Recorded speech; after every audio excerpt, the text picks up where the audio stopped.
welcome to Wednesday weigh-in. But if you want, can we try again? Try again. Oh yeah. Okay, so you guys know the drill. I am going to answer your guys' 3 weight-related questions, and then we're gonna talk about the week. How much did I lose? How much did I gain? How did my week go? So the first question is, did you ever get bullied in school because of your weight? I did. For a hot minute there, I was known as Fat Amber. I really didn't get like the same experience as normal kids or teenagers get in high school because of how I looked. You know, I never got asked to the dance or to prom. I never really went to like parties or had sleepovers. You know, I was snickered about.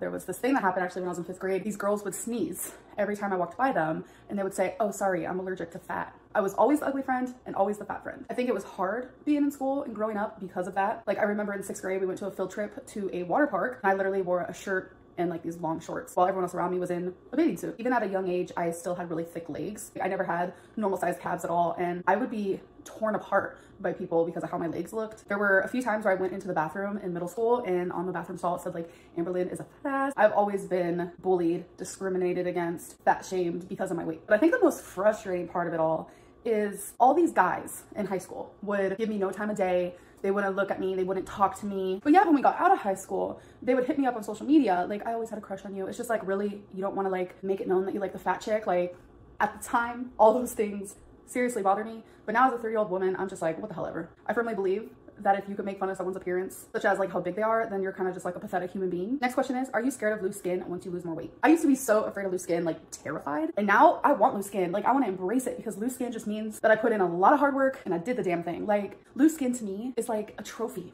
Like you earn that. You literally earn that. You lost a ton of weight. You changed your life. I am more afraid of dying because of the weight that I am now. Thankfully, there's always the option to get loose skin removed, which is probably something I will look into when the time comes. But as of right now, I would live my whole life with loose skin, as long as it meant that I would be able to live a happy, healthy, fulfilling life. Last question.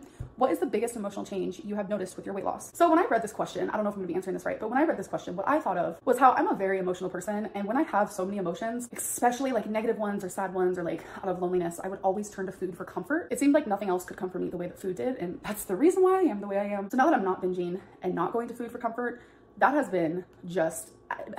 it has been hard. It has been a crazy adjustment. There have been several times I reach for my phone, I open the Uber Eats app and I say, you know what, I'm gonna eat my depression away. I've opened my fridge in hopes I could find something to binge on because I felt lonely, and I knew food at the time would make me feel less lonely. But I would close the app, I'd close the fridge, and I would go journal. And I have to sit in those emotions, and I hate it. So when it comes to like emotion and like mental, that has been such a drastic change in my life. And it's honestly so hard to have to feel emotions that you constantly blocked out with food. I feel myself crying more, maybe feeling a little bit more agitated than usual, and it's all because I can't turn to the drug that would make me high. But every day when I fall asleep, I am going to bed proud, and every day when I wake up, I feel super happy, content, and empowered with the choices that I made the day prior. Every single day that I say no to emotional eating is literally a day closer to me to reach my goals and to live the life that I want to live. So let's get to the weigh-in, shall we? So last Wednesday, November 10th, I weighed 507.4. That day I had 1,628 calories. On November 11th, I weighed 504.4, which was down 3 pounds exactly, and I ate 1,590 calories. On November 12th, I weighed 502.2, which was down 2.2 pounds, and that day I ate 1,815 calories. On November 13th, I weighed 501.0, so I was down 1.2 pounds, but that day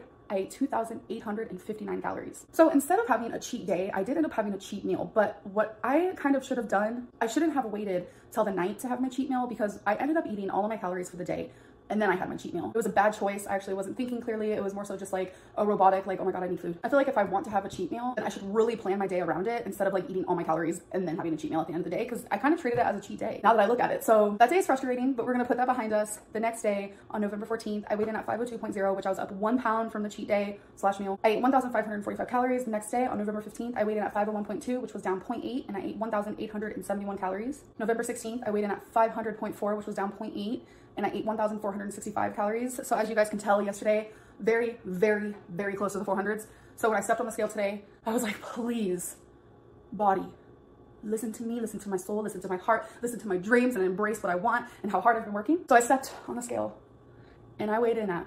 498.6. So that is a 1.8 weight loss from yesterday, and I reached the 400s, you guys. I literally, I think I went through like a moment where I was like numb, and like I'll be honest, I've been having like kind of an emotional day. Mentally, I'm just not doing very good today, but we're still filming this video. We're still feeling proud. Like, I'm just like super excited that I never have to come on here again and be like, yeah, I'm 500 something. I can now be like, I'm 400 something. You guys, I reached the goal that I was going for. So this week, I've lost 8.8 pounds. In total, I've lost 73.8. So we're 1.2 away from 75 pounds down mark, which is pretty exciting. But we're 26.2 away from losing 100 pounds. So my next goal is to reach 472.4, which would put me down at 100 pounds. That is what I'm currently aiming for, and I'm like super excited to reach it. Like, I can't even imagine coming on here and just being like, I'm down 100 pounds, I'm down. Like, that's gonna be freaking incredible. And what's amazing about my new mindset is I know it's gonna happen. It's not like a if it happens, it's a when will it happen. So I hope you guys enjoyed this weigh-in video, and I'll see you guys in the next one. Bye. Oh, yeah.